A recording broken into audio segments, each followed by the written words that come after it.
नमस्कार, आपके साथ मैं हूं सपना मदेशा और आप देख रहे हैं प्रजातंत्र टीवी। बेबाक, बेखौफ, बेफिक्र। तो शुरुआत करते हैं आज की कुछ खास खबरों से। Indian journal of archaeology Lucknow, Birbal Sahni institute of palaeo sciences Lucknow, Shahzad Rai research institute, Baghpat UP के संयुक्त अध्ययन दल ने संपन्न किया। ये महत्वपूर्ण शोध जनपद शाहजहांपुर उत्तर प्रदेश के निगोही क्षेत्र में कृषकों एवं मजदूरों को जमीन में दबे हुए ताम्रयुगीन सभ्यता के प्राचीन तांबे के हथियार मिले। सूचना मिलने पर ये हथियार डॉक्टर अमित राय जैन के द्वारा एकत्रित किए गए थे।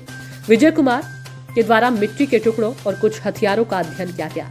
उनके द्वारा ढेलों में दबे हुए हथियारों को BSIP ऑफ पोलियो साइंसेज के प्रोफेसर रवि भूषण को भेज दिया गया। उन्होंने इसका अध्ययन किया। निगोही से प्राप्त हथियारों की संख्या 200 से अधिक है। इन ताम्र निधि में तलवारें, भाले, कुल्हाड़ियां, छेनी, मानव आकृतियां, हस्तरक्षा कवच, चौपड़, चाकू आदि मिले हैं। पूर्व में इस प्रकार के हथियार पूरे उत्तर भारत में पाए गए थे, किंतु इनकी सही तिथियां अभी तक प्राप्त नहीं की जा सकी थी। कुछ पुराविदों ने इनकी तिथि के संबंध में अनुमान लगाए थे।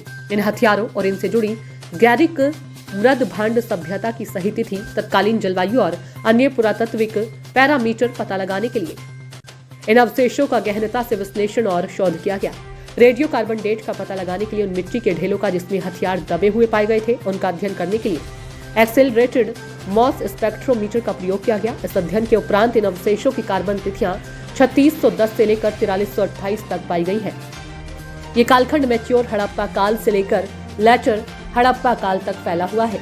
मिट्टी में पाए हुए ऑर्गेनिक मैटर के माध्यम से तत्कालीन जलवायु का निर्धारण करने के लिए कार्बन आइसोटोप स्टडी और कार्बन नाइट्रोजन अनुपात की स्टडी की गई है। इन अवशेषों की 13 सी रेंज 18 से 20,000 प्रति हजार भाग पाई गई और कार्बन नाइट्रोजन अनुपात 8 से 15 के बीच में पाया गया। इससे यह परिलक्षित होता है कि जिस स्थान से हथियार पाए गए वह झील के किनारे था। इसके अतिरिक्त अन्य बायोमेट्रिक पैरामीटर्स का पता लगाने के लिए इन सैंपल्स का विस्तृत शोध और अध्ययन अभी चल रहा है। डिस्कवरी है जो बीरबल साहनी इंस्टीट्यूट ने जो डेट की इन आर्टिफैक्ट्स की, उससे ये मिथक टूट जाता है। इससे ये सिद्ध होता है कि हड़प्पा कालीन जो संस्कृति थी, उसके ही समकालीन जो संस्कृति उत्तर भारत में थी, वो ओकर कलर पॉटरी कल्चर थी और उस सभ्यता के लोग ही इन हथियारों को बनाया करते थे। और उनकी जो मेटलर्जी जो थी, जो टेक्नोलॉजी थी उसको ढालने की, वो बहुत सोफिस्टिकेटेड, मतलब ऐसा हथियार हड़प्पा में भी नहीं बनता था, दुनिया में कहीं नहीं बना करते थे। और निश्चित रूप से ये बताता है कि उस समय जो भी लोग थे उनका वो मिलिट्रीली ऑर्गेनाइज थे, वो सक्षम थे जो हड़प्पा जैसी सभ्यता जो थी उसका मुकाबला करने में, या किसी भी उत्तरी भारत में जो भी लोग थे वो किसी भी सभ्यता का मुकाबला कर सकते थे, समकालीन विश्व की किसी भी सभ्यता का मुकाबला कर सकते थे। और ये पहले से स्थापित थे और बड़े लंबे समय तक स्थापित रहते हैं। हड़प्पा सभ्यता, मैच्योर हड़प्पा सभ्यता प्रारंभ होने से उसके पतन के 400 साल बाद तक ये स्थापित रहते हैं और उत्तरी भारत और पश्चिमी भारत में वो अपना वर्चस्व बनाए रहते हैं। ये रेडियो कार्बन डेटिंग का मैं शुरू में इसरो के फिजिकल रिसर्च लेबोरेटरी के अहमदाबाद में काम करता, जहाँ मैंने AS की रेडियो कार्बन डेटिंग का सेटअप किया था। और कुछ ही 6 महीने पहले मैं BSIP में एज ए कंसल्टेंट आया।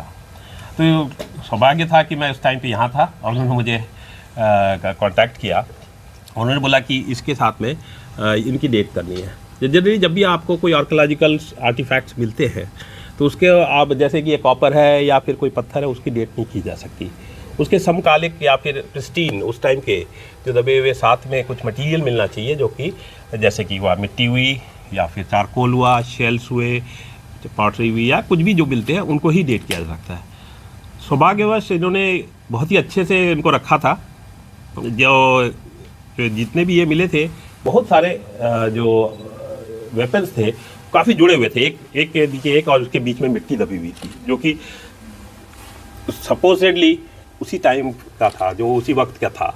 और उसको मेरे को रेडियो कार्बन डेटिंग करना था। उसमें से मैंने कुछ, जैसे कि मुझे उन्होंने 15-20 सैंपल दिए थे, 5 मुझे सैंपल ऐसे लगे कि जो कि इसका समय निर्धारण में रेडियो कार्बन डेटिंग से मुझे हेल्प करेंगे। तो उसमें मैंने पाया कि 5 सैंपल थे जिसको मैं डेट कर पाया, क्योंकि बाकी सब मुझे लगे कि शायद वो उसमें कंटामिनेशन आ गया है। और सरप्राइजिंगली हमको ये जो डेट्स मिली हैं 3600 से 4400 तक, पहले, जो कि अगर बीसी में देखेंगे तो 1600 बीसी से 2400 बीसी तक में मिले हैं। और ये पहली बार ऐसा है क्योंकि मैंने काफ़ी सारी रेडियोकार्बन डेटिंग की है, लेकिन कॉपर का ये जो वेपन्स है या उस होर्डिंग्स है, उसके लिए डेटिंग्स मैं पहली बार कर रहा था और इसकी डेटिंग मैंने कभी नहीं देखी आज तक। इंडिया में काफ़ी जगह मिले हैं, लेकिन ये पहली बार ऐसा है कि हम लोग इसका रेडियोकार्बन डेट दे रहे हैं और जिसका जो एज है, रेडियोकार्बन एज है, वो 4400 से 3600 के बीच में पाया जाता है। जो विसंगतियाँ हैं, भारत का जो प्राचीनतम इतिहास है उसको लेकर के बहुत सारे मिथ हैं, बहुत सारी ऐसी कपोल कल्पित सी कल्पनाएं हैं जिसको लेकर के भारत का इतिहास आज तक काल क्रम के हिसाब से सही जाना नहीं जा सकता।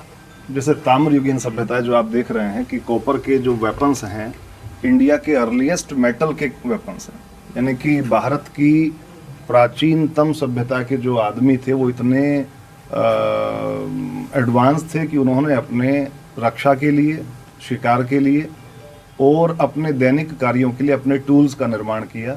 उससे पहले पत्थरों के हथियारों का, यानी कि हैंडेक्स वगैरह जो पत्थरों की मिलती है वो आदि युगीन है, 10,000 साल से पहले हैं या उसके थोड़ा बाद की भी हैं। लेकिन ये इसके बीच का जो कालखंड है, हड़प्पन कल्चर जब इंडिया के अंदर प्राप्त हुआ तो जो नॉर्थ इंडिया है, जो उत्तर भारत है, उसके अंदर अलग अलग स्थानों पे कॉपर होर्ड कल्चर के वेपन्स मिले, ताम्रयुगीन सभ्यता के वेपन्स मिले। लेकिन उसका सही टाइम, सही पीरियड क्या था, इसको लेकर के पूरे विश्व के अंदर बड़ी चर्चा रही। और इस तरह के जो ब्रॉन्ज एज के वेपन्स हैं वो यूरोप में भी मिलते हैं, जर्मनी में मिलते हैं, बहुत अलग अलग स्थानों पे मिलते हैं। लेकिन उत्तर भारत के जो ये वेपन्स हैं ये अपने आप में स्पेसिफिक हैं, बिल्कुल अलग तरह के हैं। आप देख सकते हैं जैसे ये हार्पून है, कितना होज है, कितना बड़ा है। इतनी बड़ी तलवार पहली बार मिली है। और भी इसके जो ऑब्जेक्ट्स इस होड़ के हैं जो कि निगोही गांव शाहजहांपुर से मिले, वहाँ पर एक्सीडेंटल डिस्कवरी हुई। वहाँ के मजदूरों को, खेत में काम करने वाले लोगों को जब वहाँ पर खेत का काम करते हुए मिले तो एक सूचना किसी एक माध्यम से हम लोगों को प्राप्त हुई। तुरंत वहाँ जाकर के, क्योंकि गांव के लोग थे, इसको मेटल में गलाने का काम वो कर देते या कॉपर के अंदर बेच देते, तो इनको वहाँ से हम लोगों ने रिक्वेस्टफुली प्राप्त किया। तो फिलहाल के लिए इस खबर में इतना ही। देश और दुनिया की तमाम बड़ी खबरों को देखने के लिए देखते रहें प्रजातंत्र टीवी। नमस्कार।